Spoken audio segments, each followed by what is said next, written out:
Senhor Vice-Presidente Bornito de Souza, o senhor tem um currículo riquíssimo que inspira respeito. No entanto, gostaria de se apresentar aos milhares angolanos que estão ansiosos para o conhecer melhor? Muito bem, os nossos agradecimentos. Não, devo referir, pronto, o meu nome é Bornito de Souza Baltazar Diogo. Eu nasci no Quechua, que é uma localidade da província angolana de Malange, e é um centro da Igreja Metodista Unida, filho de um pastor metodista, o reverendo Job Baltazar Diogo, e a mãe Catarina Manuel Simão Bento. Pai esse que foi nossa referência ao longo da vida. Portanto, o reverendo Job Baltazar Diogo era, por um lado, pastor da Igreja Metodista, mas era também professor e um pai dedicado e que teve uma experiência que para nós foi inspiradora, o facto de estar ligado à luta de libertação e por isso mesmo ter sido detido, ter sido preso pela polícia colonial, juntamente com o seu cunhado, o irmão da minha mãe, o Dr. Luís Micolo.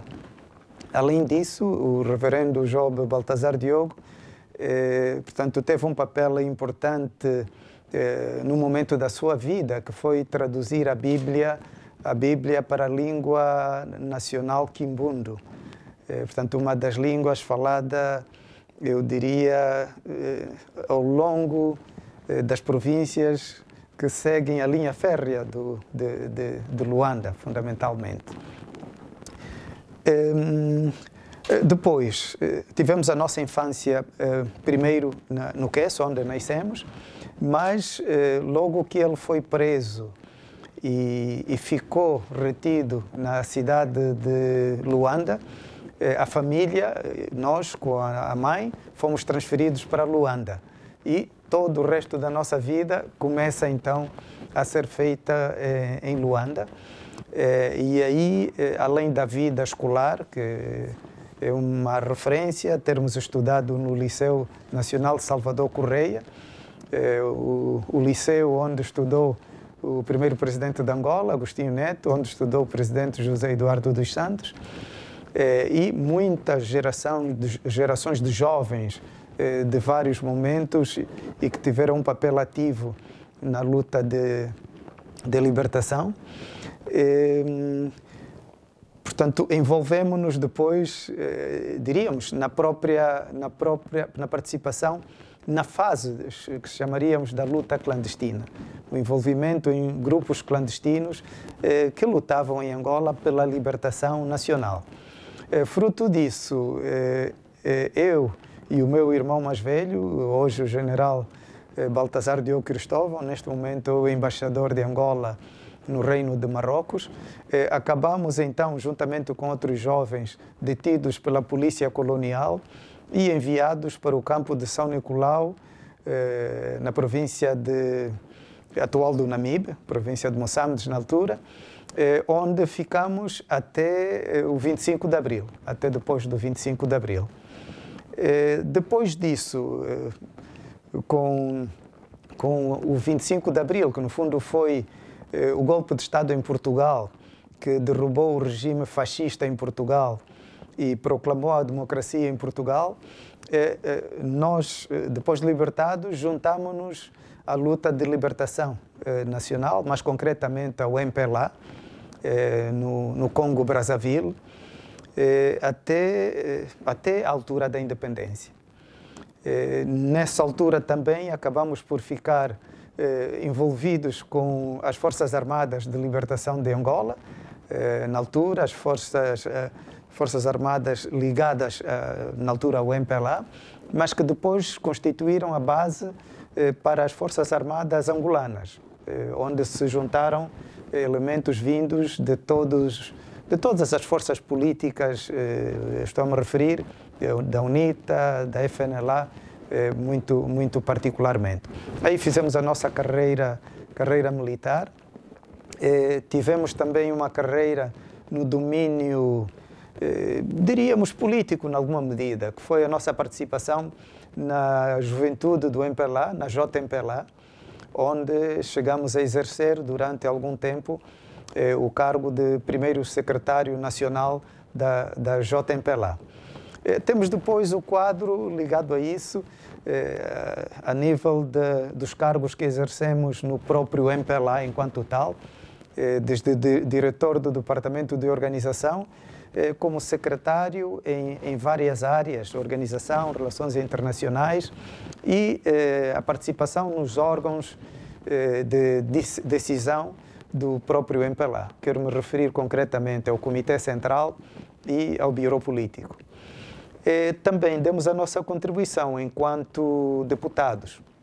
Primeiro, como deputados da Assembleia do Povo, portanto, no tempo de Partido Único, e depois das eleições democráticas, portanto, pós período 91-92, então passamos a pertencer à Assembleia Nacional, onde assumimos funções de responsabilidade em várias comissões. Mas talvez uma que mais nos marcou foi a comissão ligada à área jurídica, que está mais ligada à nossa formação, e onde podemos, também importa destacar, acabar por presidir a Comissão Constitucional, a comissão que aprovou a Constituição, ou melhor, que trabalhou na Constituição de 2010, que acabou depois aprovada pela Assembleia Nacional, enquanto no seu papel de Assembleia Constituinte. Temos também uma vida académica, portanto, eu já referi, passamos primeiro pela escola no Queço, onde eu nasci, depois na escola da Missão Metodista em Luanda e depois no Liceu Salvador Correia, que era uma excelente referência dos estudos naquele tempo, e fizemos depois a nossa formação em Ciências Sociais na Escola Superior do Partido e fizemos a licenciatura em Direito na Universidade Agostinho Neto. Continuamos depois na Universidade Agostinho Neto primeiro e na Universidade Católica depois como docentes, como professor, primeiro como monitor, depois como docente na cadeira de Ciência Política e Direito Constitucional. Portanto, este é um pouco alguns dos passos da nossa vida, onde procuramos dar de maneira modesta a nossa contribuição ao país e, sobretudo, à juventude. Tem sido sempre o elemento principal, a nossa referência. É um currículo que nos deixa sem palavras e impressionado. Diga-nos, senhor vice-presidente, acabaste de participar nesta Cimeira União Europa-África. Que impressão guardas desta reunião? Não, eu devo traduzir a impressão geral com que se ficou e foi traduzida na declaração final que será tornada pública, naturalmente, não é? Ou que está já tornada pública.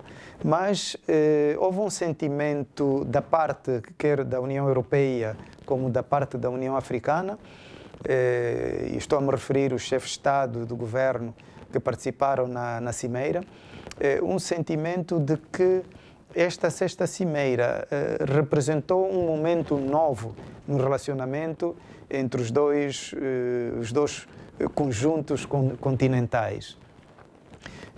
Desde logo pelo método que foi utilizado para a Cimeira, contrariamente às anteriores, que eram geralmente em plenária e com longos discursos de uma maneira geral, esta teve apenas uma plenária de abertura e uma plenária de encerramento.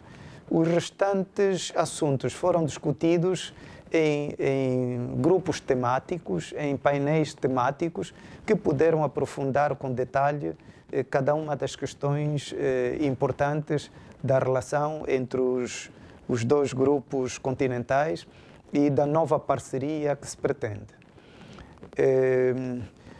Uma das questões importantes foi exatamente estabelecer os instrumentos que vão reger esta nossa parceria, que tem como base antecedentes ligados, sobretudo, ao Acordo de Cotonou. Mas estamos agora perante um novo momento, um novo acordo.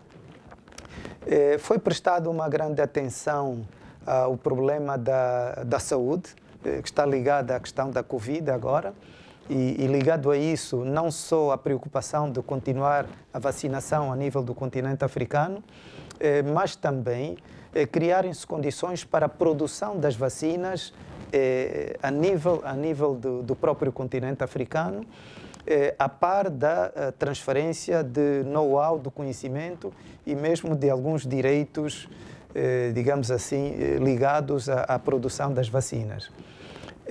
Foi chamada a atenção de que não se deveria perder, de qualquer modo, o foco que é a importância dos cuidados primários da saúde. Né? Portanto, não é preciso prestar atenção à Covid, sim senhora, mas é preciso prestar atenção aos cuidados primários da saúde de uma maneira geral e aquelas doenças que têm matado mais africanos, e, nomeadamente crianças, como a malária, a tuberculose e outros, a sida, etc, etc. Uma atenção foi prestada à educação e, em relação à educação, a questão da educação foi relacionada com o problema da migração e, sobretudo, a migração ou imigração ilegal para a Europa. Por que é que os jovens africanos fogem dos seus países para vir para a Europa? Como prevenir isso? Quais são as causas profundas para evitar que isso continue a acontecer? Estou a dizer a imigração ilegal, né? Porque há mecanismos de transição, de migração legal que vão continuar a ser utilizados, naturalmente. Mas era mais as causas da migração ilegal. E a conclusão é que deve-se prestar atenção ao desenvolvimento dos próprios países africanos. Devem-se criar oportunidades de negócios, de trabalho de qualidade para os jovens nos seus próprios países. Para isso é preciso transformar as matérias-primas, em primeiro lugar, nesses próprios países. E para isso é preciso, sobretudo, capacitar e formar os próprios jovens para que possam participar nesse processo de desenvolvimento dos seus países e da África em geral, mas também na promoção do empreendedorismo e do envolvimento do setor privado no desenvolvimento dos países, em primeiro lugar, mas da África em geral, até no quadro da Zona de Livre Comércio que foi criada agora. E, neste quadro, estabelecer-se, então, a parceria com a contraparte europeia. Foi também destacada a importância do envolvimento das comunidades, de uma maneira geral, das populações e da sociedade civil em todo este projeto. Quero referir sindicatos e outros atores não estatais.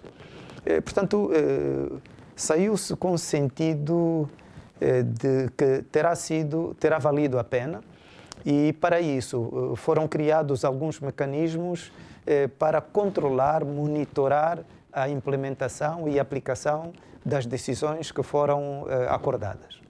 Tens a impressão, Sr. Vice-Presidente, que a África está realmente emergindo nesta cimeira? Foi um momento importante de reflexão, portanto, quer conjunta, União Europeia, União Africana, mas mesmo entre os africanos. E devo referir de que esta cimeira começou a ser preparada muito antes. Portanto, houve várias reuniões de concertação, quer a nível de ministros, quer a nível portanto, de chefes de Estado e do Governo. Realizou-se ainda recentemente em Addis Abeba mais uma cimeira da União Africana, de modo que há uma concertação a nível continental, no sentido de que possa haver um melhor aproveitamento desta relação entre os dois grupos continentais. Devo referir também que há um outro quadro eu diria, paralelo em que a cooperação com a União Europeia é feita e que é a Organização dos Estados da África, Caraíbas e Pacífico. E também neste quadro tem havido a concertação necessária, portanto, na relação com a parte europeia. Portanto, mas eu creio que o mais importante é referir que saiu-se daqui com a impressão de que podem-se aproveitar um conjunto de mecanismos, podem-se aproveitar um conjunto de recursos, incluindo fundos e recursos financeiros, para promover o desenvolvimento autossustentável da África. Eu não ouvi você mencionar isso. Qual é o lugar que a Cimeira deu às diferentes crises no continente? Em particular, o golpe do Estado no Mali, na Guiné e no Burkina Faso. Bem, este assunto é um dos temas que foi analisado no painel sobre paz e segurança. E o sentido básico é que deve-se continuar a dar atenção aos esforços que têm vindo a ser desenvolvidos pelos organismos competentes a nível de África, que têm estado exatamente a dar tratamento aos vários conflitos. E Angola, portanto, passou a sua experiência e, sobretudo, destacou o empenho do presidente João Manuel Gonçalves Lourenço nas iniciativas de promoção da paz e da reconciliação nacional, quer a nível da África Austral, e aqui destaco particularmente os casos de Moçambique, o caso de Moçambique, diríamos,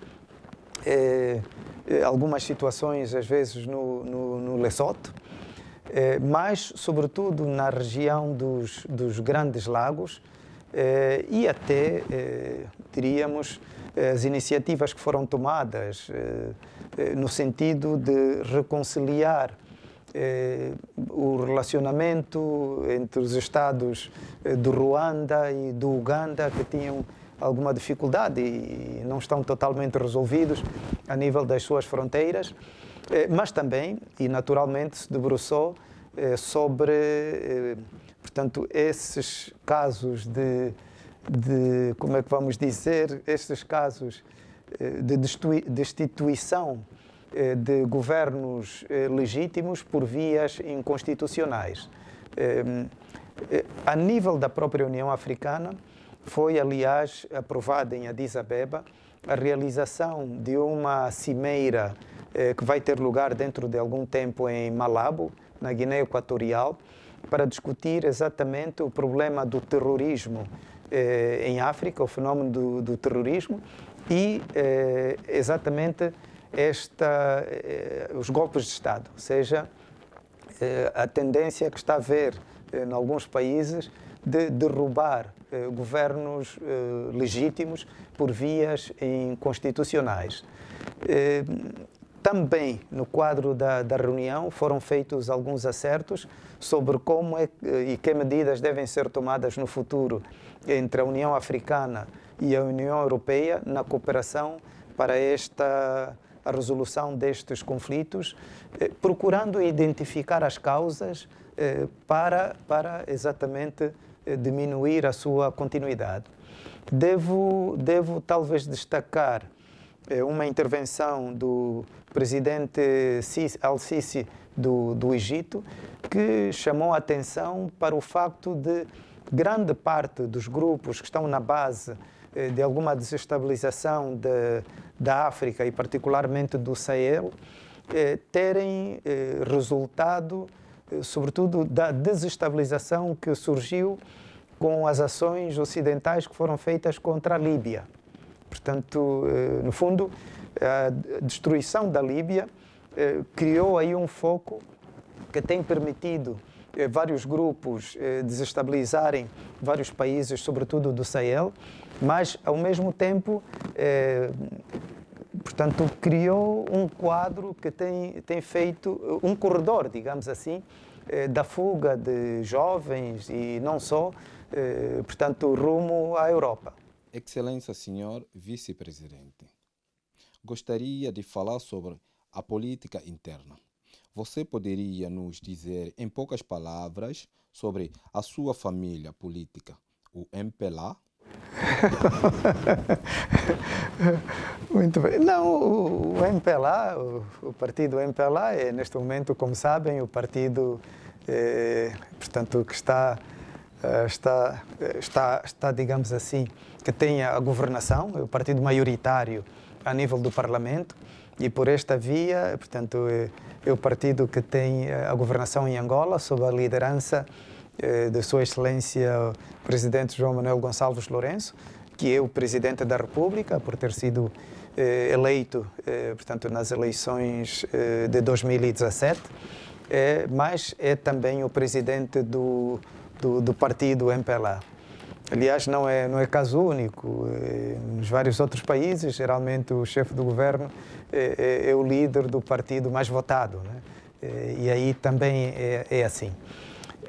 Portanto, o MPLA tem o seu programa, aliás, lançou ainda recentemente a sua agenda para este ano, em que a atenção prioritária está para as eleições, a preparação das eleições que terão lugar no mês de agosto, porque, como sabem, fruto da alteração da Constituição que foi feita recentemente por iniciativa do Sr. Presidente João Manuel Gonçalves Lourenço, a Constituição agora fixa um mês específico do ano para as eleições. Antigamente havia apenas um período muito lato, né? Dizia-se que as eleições têm lugar até X dias antes de terminar o mandato dos órgãos eleitos antes. Agora não, diz já concretamente que as eleições são no mês de agosto e o mandato, digamos, é de 5 anos, como estabelece também a Constituição. O MPLA, portanto, está a fazer, digamos, todo o serviço, o seu melhor esforço, no sentido de servir melhor Angola, servir melhor as populações e, para o efeito, conta com o apoio dos seus militantes e com o apoio dos simpatizantes e amigos. Portanto, o objetivo neste momento, número 1, é sobretudo, portanto, manter a estabilidade política, económica e social. Portanto, haver paz a nível de todo o país. A paz é a grande conquista que devemos preservar. Manter a estabilidade macroeconómica.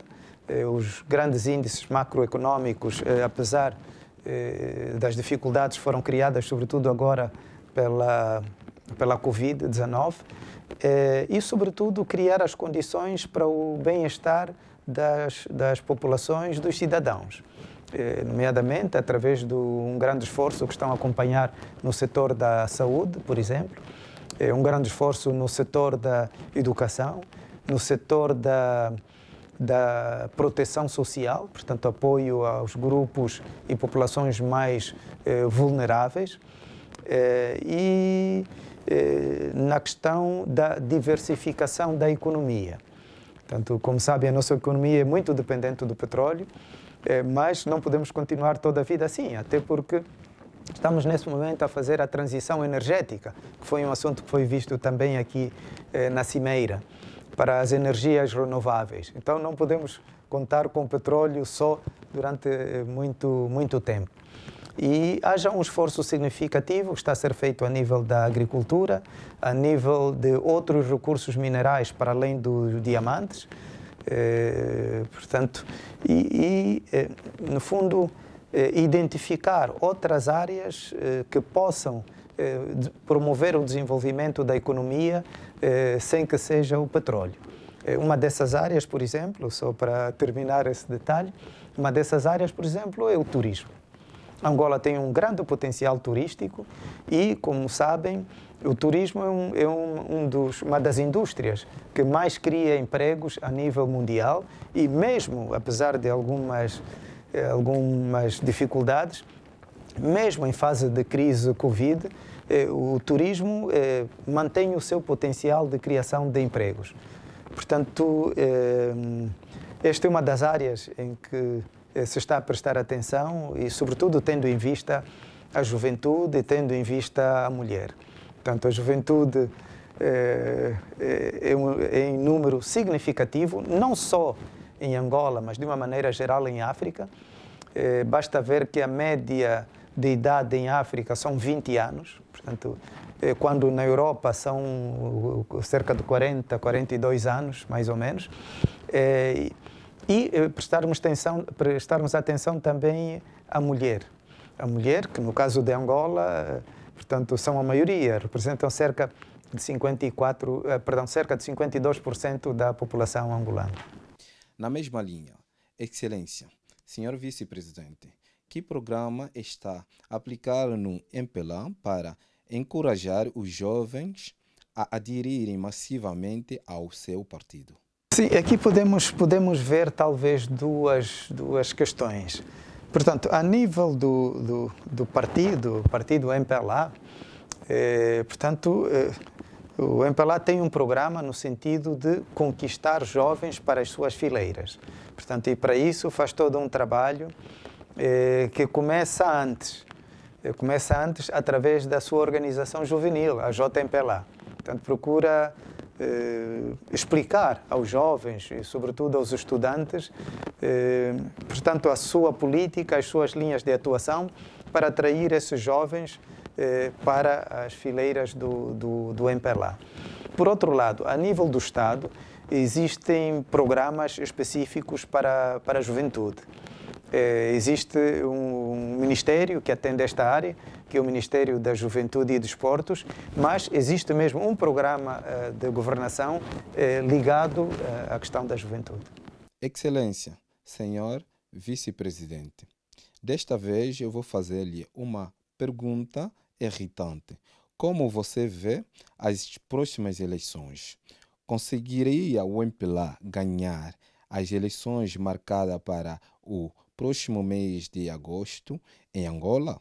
Pelo que temos escutado, há um descontentamento numa parte da população.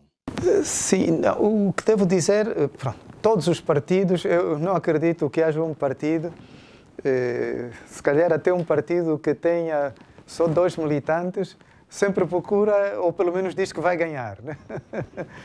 Não é esse o caso do MPLA, mas devo referir que há um grande esforço que o MPLA está a fazer no sentido de continuar a merecer a confiança dos eleitores, dos cidadãos. E está a fazê-lo através dos seus militantes, mas está a fazê-lo também através das suas organizações juvenis, organizações femininas, no sentido de atrair, digamos, os jovens para a sua causa, para o seu programa. Sua Excelência, o Presidente João Manuel Gonçalves Lourenço, na sua qualidade de Presidente do MPLA, apresentou durante o Congresso a sua estratégia eleitoral, a sua estratégia de governação futura, as linhas da sua governação para o próximo mandato, né, 2022-2027. Tem razão de que há, de fato, algum descontentamento que é notório, sobretudo a nível de alguns círculos da juventude, e que não é só em Angola, né? Não é só em Angola, em vários países, e não só países subdesenvolvidos. Aliás, acabamos de ver países desenvolvidos aqui na Europa, manifestações, o Canadá, nos Estados Unidos, na Austrália. Portanto, há uma ansiedade grande dos jovens que, portanto, tem, digamos, em seu desfavor, um quadro, digamos assim, econômico que se agravou, particularmente com a questão da Covid, a nível mundial. Daí que, como dissemos há bocado a respeito da Cimeira, que os países estão a criar condições no sentido, e Angola não é exceção, no sentido de estabilizar os seus dados macroeconômicos, estabilizar a sua economia e iniciar um crescimento. E Angola está a fazer isso também. Porque só com o crescimento é que podemos começar a empregar jovens, só com a educação e a capacitação dos jovens é que podemos criar empregos, né? Porque em nenhum país só o Estado é que emprega, né?